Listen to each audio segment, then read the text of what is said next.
Hi, this is my presentation for creating a safe and supportive learning environment um, for inclusive classrooms, grades 4 through 6. My name is Stephanie Jens. So the purpose of this presentation is to share strategies for safe, inclusive classrooms, highlight teacher mindset and supports, and provide practical tips and one research-based practice. Some supports needed that these are supports specifically for teachers is making sure that you continuously go to professional developments, continuously receive training and culture responsive practices, and have collaboration with your co-teachers, paraeducators, and specialists. Supports that students need in the classroom, they should be able to have clear expectations and procedures. Students need I think a lot of times it's supportive that students have tools for self-advocacy. So for example, like a sentence starter that might say like, I need, and then students should have chances to socialize and communicate with their peers so that they can continuously practice self-advocacy.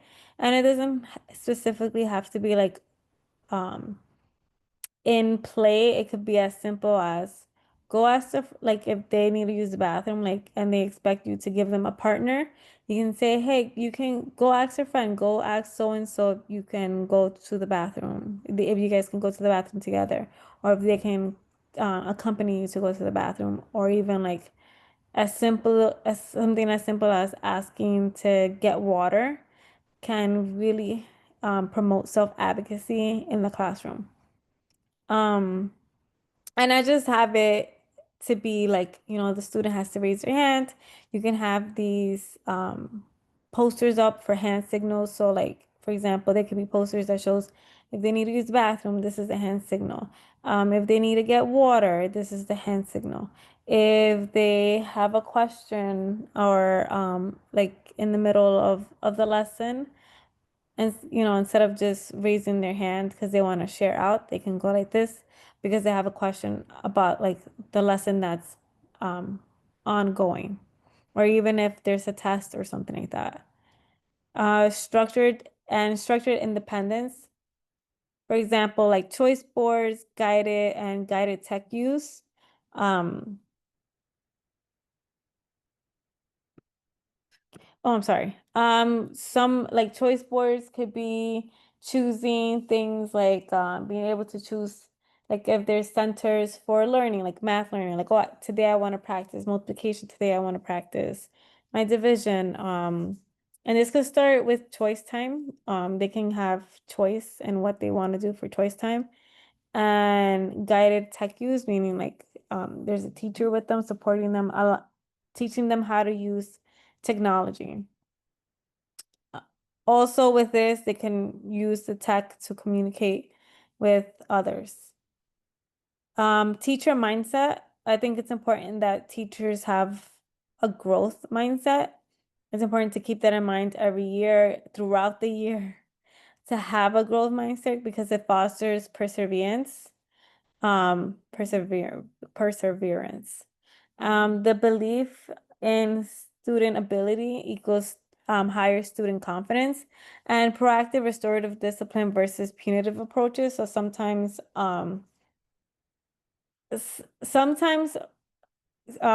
as adults, we might think that, oh, because, like the sometimes when students act out and the student might be given, sometimes they need something to help them calm down. So like when you're upset and you have a disagreement with somebody else, sometimes you might not be ready to apologize to that person, and you might say, oh, I need to walk, or I need to walk away from this conversation. And kids need the same thing. And it's important to understand that sometimes if there's a disagreement or the student's having a hard time and they don't necessarily want to jump right into getting their work done, that it's okay that they might need a break. They might need something to calm them down. They might need a fidget toy or like even Play-Doh to get them back into homeostasis so that they could be proactive, so that they could so that they could get ready to tackle what's next in the day. So it's important that teachers have this type of mindset of um, growth mindset and proactive restorative discipline versus punitive approaches. So I'm like, if you're upset with somebody, it's not really fair that you get told to go um, sit on your own to think about it. Maybe that's not what you need. Maybe you need to take a walk or talk to a friend. Tips for supportive environments. So encourage self-advocacy, teach respectful expression of needs, promote independence, use gradual release. I do, we do, you do. With self-advocacy, sometimes you will need to have to give students like sentence starters. This is how I support, this is how I can communicate how I'm feeling. Sometimes kids might not have the language, especially third and fourth grade. I'm sorry, fourth and sixth grade, they're still learning. Um, Tips for supportive environments 3 to 5. It's important to foster collaboration, like group norms, empathy practices. So sometimes in a share out, it's important to start from the beginning of the year to say like, okay, everybody turn to the speaker. Okay, let's give a supported comment to this student, because they were brave enough to share out. Responsible technology use and model digital citizenship. So making sure to let them know like they have a digital footprint. It's important not to um, text or message each other in a unproductive way that can hurt another person's feelings. Cultural inclusivity. So students, families, and cultural sharing. So it's important to include a student's culture in the classroom because it helps foster a supportive classroom environment, community. Research-based practices, so cultural responsive classroom routines, inclusive literature that reflects students' identity, so having those books out in the open so students can see that. Dialogue protocols to promote safe discussions. So I agree. I liked when so and so said what. Um, One of the things that I enjoy as well is when students are partner sharing, is that a student might say, asking the students to say like, don't tell me what you told your partner, tell me what your partner told you. So they might say, so and so said X, Y, and Z. And I think promoting that type of dialogue makes the other person feel heard. And also is like the students also practicing active listening.